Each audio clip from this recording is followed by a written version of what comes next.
जय हिंद। आप सभी का कि सारे क्वेश्चंस का जवाब आपके टिप्स पर याद होना चाहिए और काफी मेहनत करने के बाद भी एक इस तरह की क्लास रिकॉर्ड की जाती है। आप सभी का बहुत बहुत शुक्रिया जितना आपने प्यार दिया, इस चैनल को सपोर्ट किया। और बाकी बातें हम बाद में करेंगे। तो सबसे पहले जो जरूरी क्वेश्चंस हैं जो आपके एग्जाम में, वीडियो को शुरुआत करें उससे पहले मैं कमेंट में ये क्वेश्चन का आंसर चाहूंगा कि लिपुलेख दर्रा जो है वो किस राज्य के अंदर है, ये कहां पर है, इसकी स्थिति क्या है, किससे किसको जोड़ता है। तो इसकी पूरी डिटेल आप कमेंट के अंदर जो है वो जरूर जो है इस सवाल का जवाब लिखिएगा। चलेगा, अब हम वीडियो की शुरुआत करते हैं। सवाल था कि दीपू दर्रा यानी दीफू दर्रा जो कहां पर स्थित है। ऑप्शन है अरुणाचल प्रदेश में है क्या, या उत्तराखंड में के अंदर है, या कश्मीर के अंदर है, और चौथा विकल्प बहुत ही सटीक जो कि आपको हो सकता है कुछ कंफ्यूज कर दे, वो है सिक्किम। अब देखिए इसका सही जवाब क्या है वो आप कमेंट के अंदर दीजिए। उसके बाद अब मैं आपको बहुत जरूरी चीजों के साथ में इस वीडियो की शुरुआत और डिस्कशन करूंगा। देखिएगा जो दीफू दर्रा है वो अरुणाचल प्रदेश के अंदर आता है, ये आपको याद रखना है। अच्छा, जो जरूरी दर्रे हैं जो 15 से 20 हैं उनको आप याद कर लीजिएगा, बहुत ही ज्यादा इंपॉर्टेंट है, इनको आप बिल्कुल भी मत भूलिएगा, ठीक है। तो देखिएगा पहला है कि तुजू दर्रा, ये कहां पर है, मणिपुर के अंदर। कहां पर है तुजू दर्रा, मणिपुर के अंदर। जे लेलपा दर्रा कहां पर है, सिक्किम के अंदर है। एक है फेमस, काफी बार पूछा गया सवाल था कि माना दर्रा, ये कहां पर है, उत्तराखंड के अंदर। अच्छा, लिपुलेख दर्रा कहां पर है, ये उत्तराखंड के अंदर है। नाथुला दर्रा जो कई बार पेपर में पूछा गया है कि नाथुला दर्रा ये कहां पर है, ये सिक्किम के अंदर है। रोहतांग दर्रा के बारे में पता होगा, रोहतांग मतलब हिमाचल प्रदेश में। एक है चांगला, क्या बड़ा फेमस है, चांगला जो दर्रा है ये कहां पर है, ये लद्दाख के अंदर है। कहां पर, चांगला लद्दाख के अंदर है। एक है मेलिंगलला, क्या है, मेलिंगलला, ये जो है वो हिमाचल प्रदेश के अंदर है। एक है खारसांग दर्रा, ये पिछली बार पूछा गया था एमटीएस में। खारसांग दर्रा ये कहां पर है, अरुणाचल प्रदेश के अंदर है।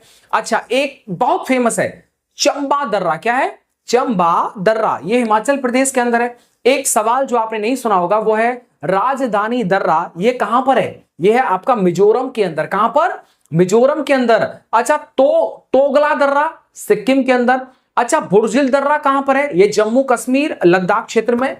एक और लास्ट है ये कि मिलम दर्रा जो है वो कहां पर है, मिलम ये है आपका उत्तराखंड के अंदर। कहां पर, उत्तराखंड के अंदर। आई होप कि आपके सभी दर्रों से संबंधित इन पॉइंट्स को आप रिवीजन याद कर लीजिएगा। अगला देखिएगा कि मैं आपको जो ऑप्शन दूंगा उनमें से कौन सा वेद भारत के पूर्व वैदिक काल के लोगों के जीवन का वर्णन करता है, और इसमें जो मैं पूछ रहा हूं उसमें 10 मंडलों में उसे विभाजित किया गया है, जिसमें 1028 सूक्तों का जो वो वर्णन किया गया है।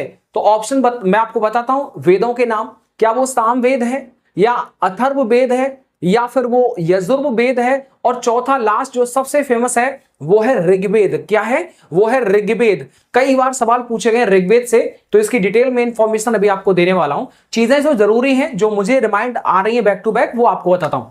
सही जवाब हो जाएगा भाई ऋग्वेद, जिसके अंदर 1028 सूक्त हैं। अच्छा, ऋग्वेद ये वो है जो 4 वेदों में सबसे प्राचीन और हिंदू परंपरा के सबसे महत्वपूर्ण ग्रंथों में से एक है। कौन सा, ऋग्वेद।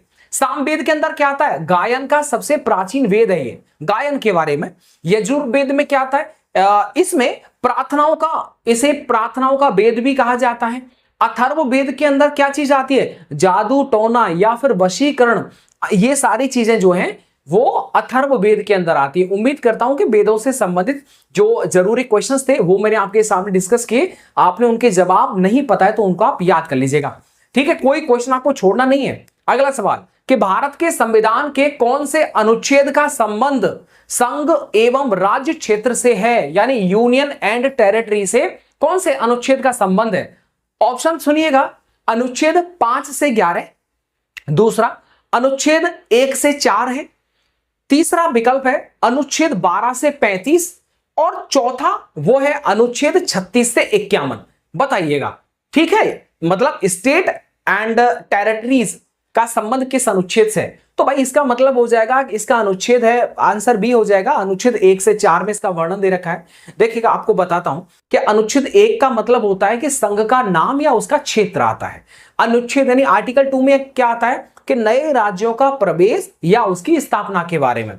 आर्टिकल 3 क्या कहता है कि नए राज्यों का गठन अगर करना हो, नया राज्य बनाना हो, ठीक है, और मौजूदा राज्यों के क्षेत्रों में परिवर्तन करना हो, सीमाओं में या नामों में परिवर्तन करना हो, तो आर्टिकल 3 के अकॉर्डिंग होता है वो। आर्टिकल 4 में क्या होता है कि पहली और चौथी अनुसूची और पूरक यानी आकस्मिक और परिणामी मामलों में संशोधन के लिए अनुच्छेद 2 और 3 के तहत बनाए गए कानून के संबंध में यह जानकारी देता है। अच्छा, अनुच्छेद 5 से 11 में क्या बात कही गई है, मोटी मोटी बात बताता हूं। वो कहता है नागरिकता के बारे में। किसके बारे में? नागरिकता के बारे में। अनुच्छेद 12 से 35 में क्या कहा गया है? वो मौलिक अधिकारों के बारे में बताता है। अनुच्छेद 12 से 35 में मौलिक अधिकार आते हैं। अनुच्छेद 36 से 51 में क्या आता है? वो राज्य के जितने भी नीति निर्देशक सिद्धांत थे उनके बारे में बताता है। तो ये सारे आर्टिकल बहुत इंपॉर्टेंट थे और इनको बिल्कुल आप अच्छी तरीके से याद कर लीजिएगा। ठीक है, उम्मीद करता हूं कोई भी प्रश्न आपका नहीं रहेगा।